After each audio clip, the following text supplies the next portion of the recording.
And we are live. In case you guys don't know, when we hit the live button with StreamYard, we kind of just sit here. So sitting here for 5 minutes saying, okay, we're live. We're live. And now let's see how many funny faces Haley can make. Yeah, how are you? Hi. I'm doing good. How are you doing, Vicki? You know, I'm doing okay. I'm really glad to be here, and I've missed you, and I missed everybody last week. Thank you, guys. I have been on the injury list, and I'm doing much better, and it's so good to be here and see y'all. So, hey. I'm glad to be here.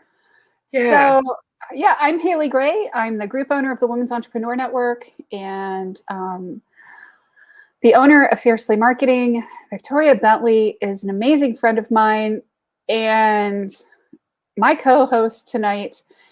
And we do this every Tuesday night. Tonight we're talking about saudade.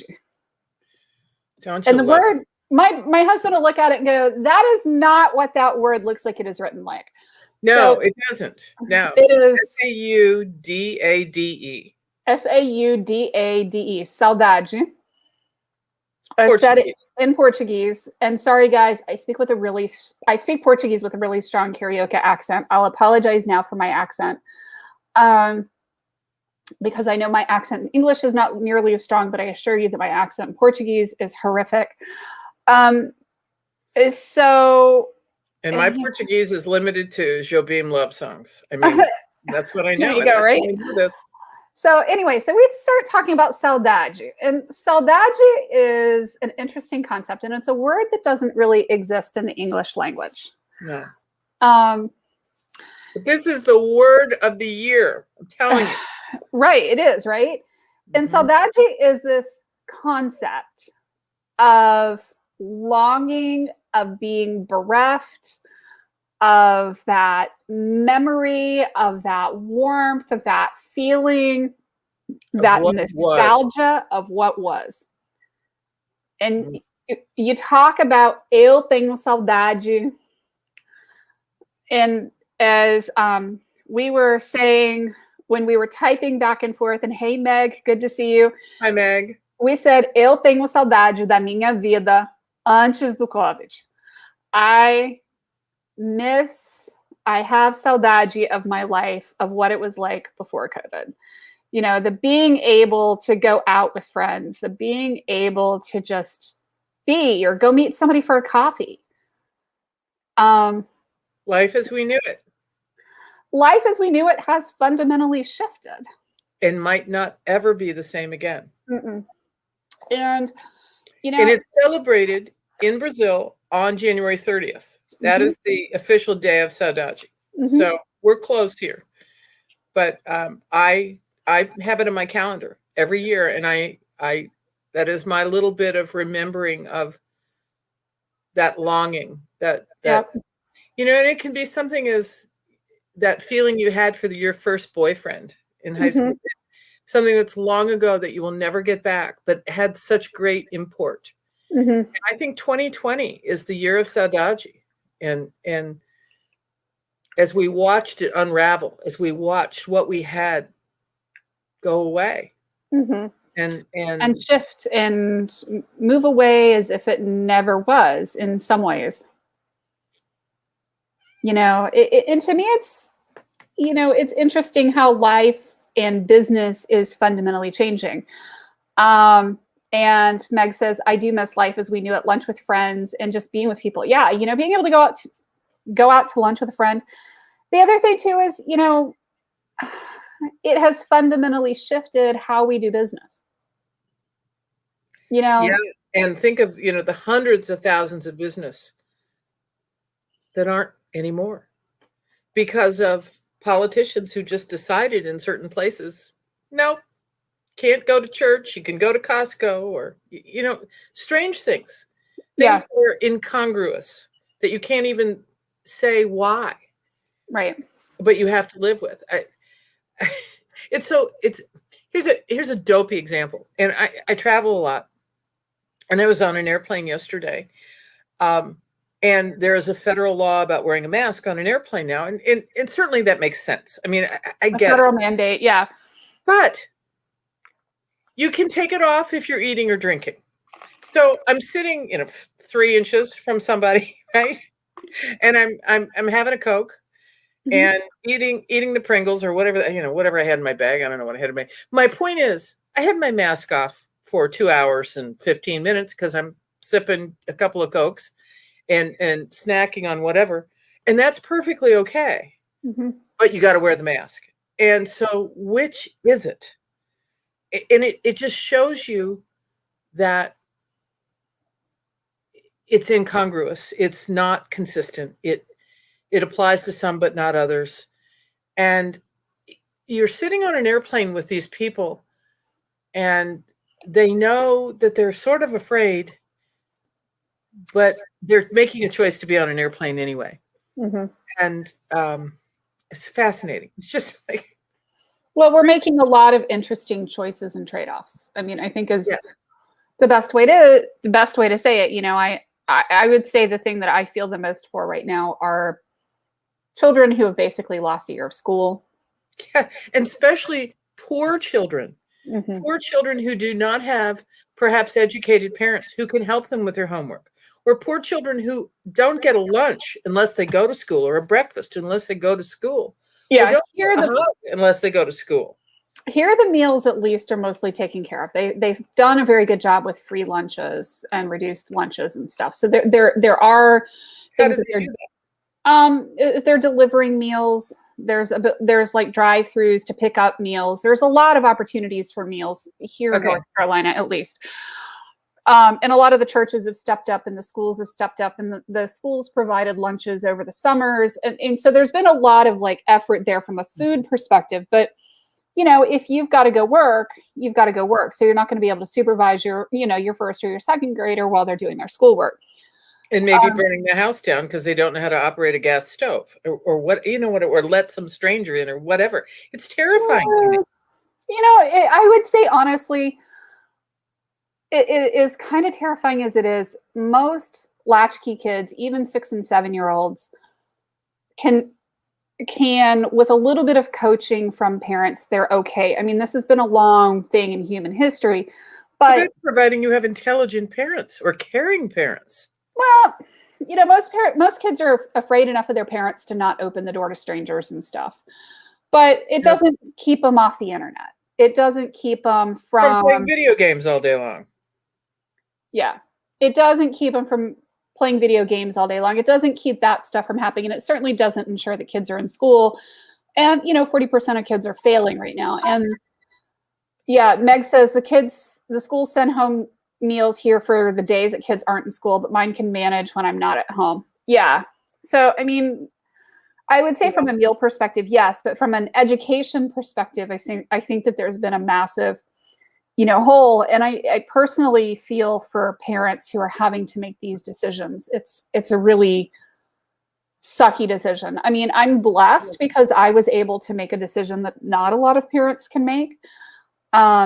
Because of my children's ages and because, financially we were able to swing it and make it work. And my son is in boarding school in Virginia in an all boys military boarding school, which was his only option for in-person instruction. So he took it. But, and that's another point. A lot of children, parents that I've talked to are either really good at this interactive computer school learning, or they're really good at sitting in a classroom, but often can't do both. And people are struggling with online stuff. It's just not their gig. I will say my son did really well. He does okay in person, but he does not do well with online.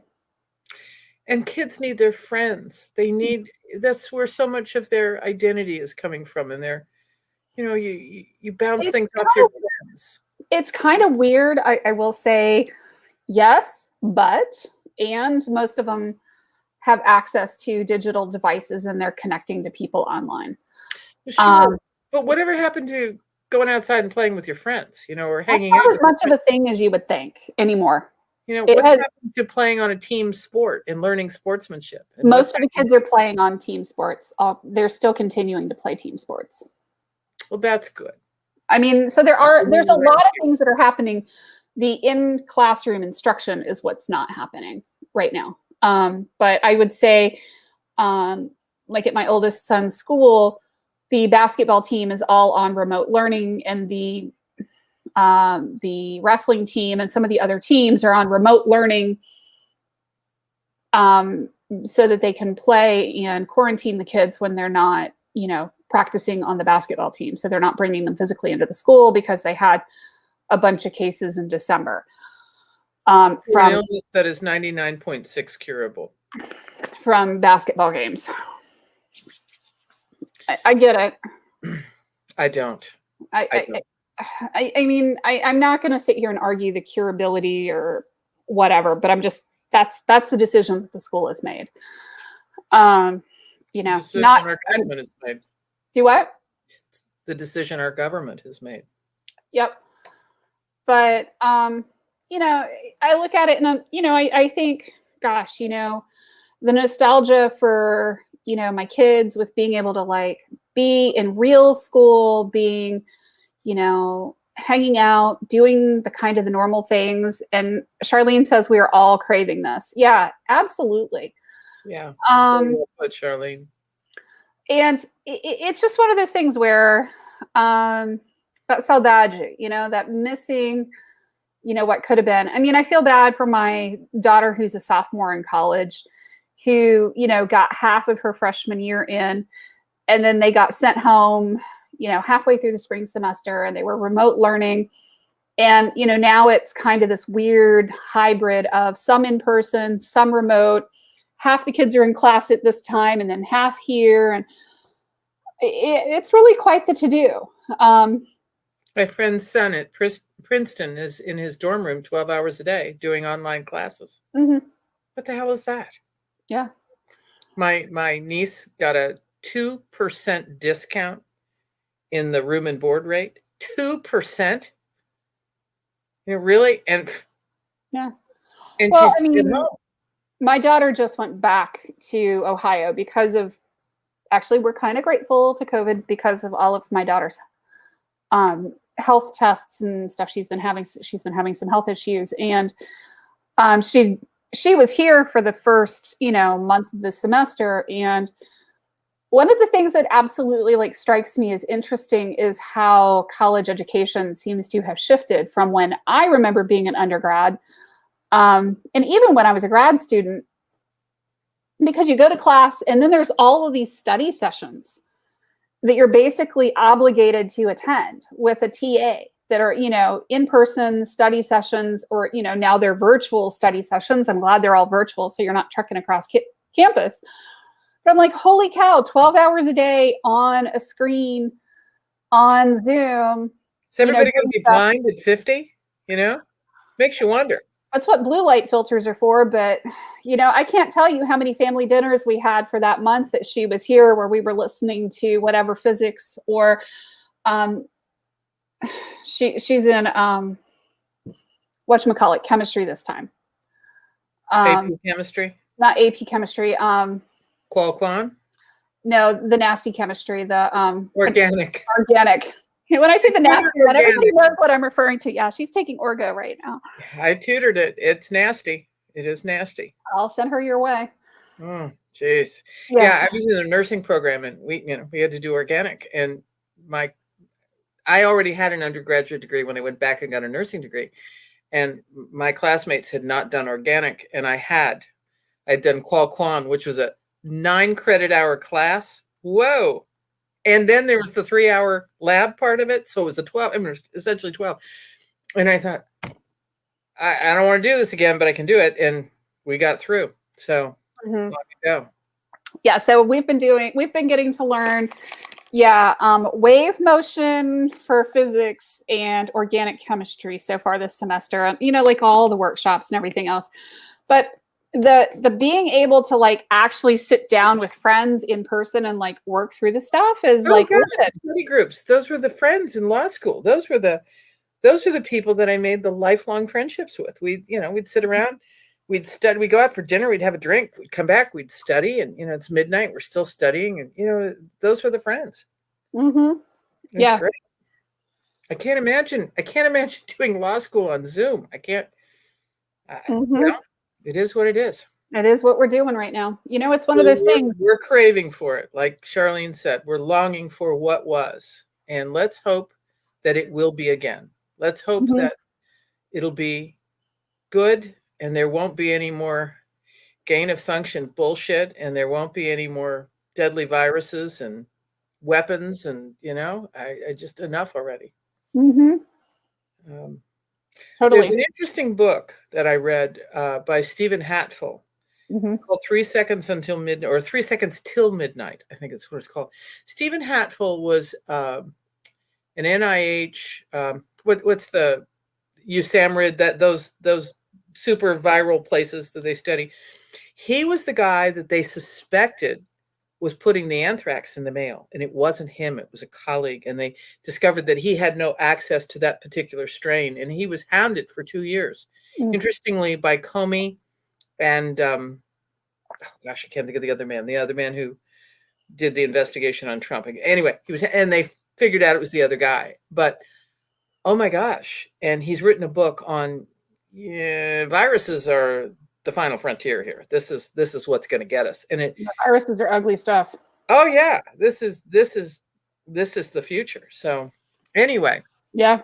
So I'm longing for Leave It to Beaver, Ozzie and Harriet, popsicles, and riding a bicycle with a baseball card in the spokes going pop, pop, pop, pop, pop, pop, pop, as opposed to, putting a mask on and having a flight attendant say, put that mask on. Oh, no, sorry, I'm drinking my Coke. And, but I am a grateful person because I walked off that airplane and I walked the length of the concourse and I carried my suitcase, and to get on that airplane, I was in a wheelchair. So I'm grateful, grateful, grateful. Liz says longing for hugs. Oh, yes. Totally. And Liz, I don't know you, but I've talked to so many of my single friends who just say, I don't even know that it's just single friends. Everybody is like, I just want a hug. Well, yeah, but if you live alone, there's nobody to hug. If you're married, there's somebody to hug or whatever. Yeah. But one of the upsides, and I'm hearing this from a lot of people, is I've heard so many people say, I went to the pound and I got a dog. I went to the pound, I got a cat. I just had to have another living thing living with me. And I think how wonderful for all these animals that they are not being put to death and that they have someone who loves them and someone who really treasures them. And I just, it's wonderful. That's awesome. Thank you for joining me tonight. I know that this is a short one, but I hope it's been a meaningful one. I hope that, we've been able to share some of that longing, some of that saudade. And I hope you guys had an amazing night, and sending you lots of virtual hugs. Thank you all for being there, and a hug to you.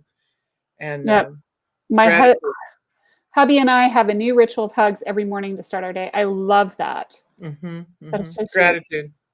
Absolutely. Love you guys. Pass the hugs on. Take care.